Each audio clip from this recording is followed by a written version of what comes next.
Day special. नमस्कार। Let's mic में आपका स्वागत है। डे स्पेशल के साथ मैं राखी जैन।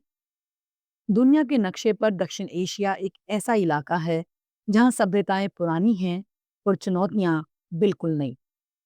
यहाँ भाषा अलग, धर्म अलग, बोलियां अलग और इतिहास भी अलग। लेकिन इन सब के बीच एक चीज हमेशा साझा रही, भौगोलिक किस्मत। 8 दिसंबर, सार्क फाउंडेशन डे।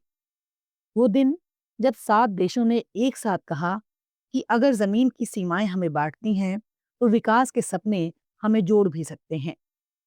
सार्क यानी south Asia association for regional cooperation. 8 दिसंबर 1958 ढाका में इसकी स्थापना हुई। सदस्य देश थे भारत, पाकिस्तान, नेपाल, भूटान, श्रीलंका, बांग्लादेश और मालदीव। बाद में 2007 में अफगानिस्तान भी जुड़ा। उद्देश्य था दक्षिण एशिया के देशों के बीच शांति, विकास, व्यापार, शिक्षा और मानवीय सहयोग बढ़ाना।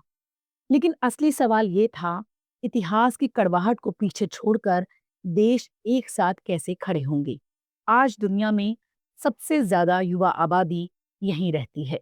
सबसे बड़ा कृषि क्षेत्र, सबसे बड़ा तटीय इलाका और सबसे बड़ा जल स्रोत सब दक्षिण एशिया में हैं। लेकिन विरोधाभास देखिए, गरीबी, भुखमरी, बेरोजगारी और असमानता भी सबसे ज्यादा यही है। That's my day special. SAARC इसलिए जरूरी था क्योंकि ये देश सच्चाई जानते थे। अगर विकास हुआ तो साथ मिलकर ही होगा। दक्षिण एशिया का सबसे बड़ा देश होने के नाते सार्क की दिशा और संरचना में भारत की भूमिका बेहद महत्वपूर्ण रही। भारत हमेशा ये संदेश देता रहा कि पड़ोसी सिर्फ सीमा नहीं, साझा भविष्य भी है। चाहे बुनियादी ढांचा हो, आपदा राहत हो, दवा उपलब्ध करवाना हो या शिक्षा, भारत की भागीदारी सबसे आगे देखी गई। विशेषकर कोविड के समय सार्क देशों के लिए भारत का वैक्सीन सहयोग ऐतिहासिक कदम था। लेकिन सार्क की कहानी सिर्फ सहयोग की नहीं, चुनौतियों की कहानी भी है। भारत और पाकिस्तान के बीच तनाव, आर्थिक असमानता, राजनीतिक मतभेद और सीमाई विवाद कई फैसलों को धीमा कर देते हैं। कई बार ऐसा लगता है कि दक्षिण एशियाई देशों को एकता की जरूरत तो है, लेकिन उनके बीच भरोसा कम है। और यही भरोसे की कमी सार्क को उसकी वास्तविक ताकत तक पहुंचने नहीं देती। लेकिन इन चुनौतियों के बावजूद संभावनाएं खत्म नहीं होती।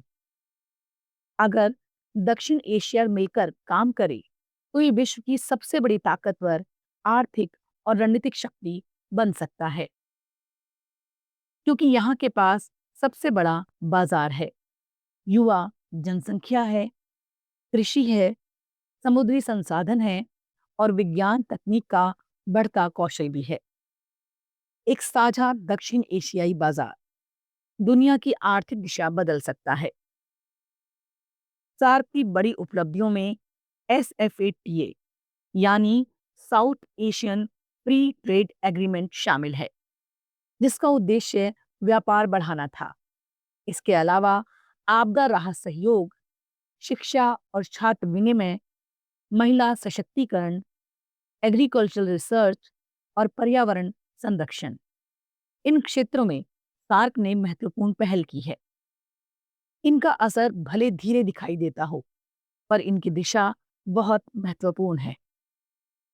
आज जब पूरी दुनिया नई विश्व व्यवस्था की ओर बढ़ रही है, दक्षिण एशिया के सामने बड़ा सवाल है, क्या ये देश अपने मतभेद भूल सकते हैं?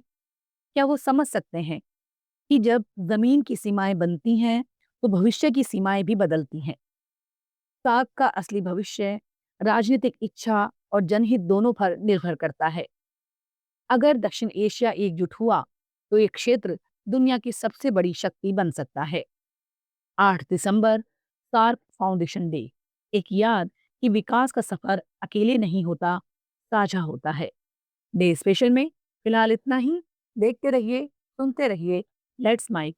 नमस्कार।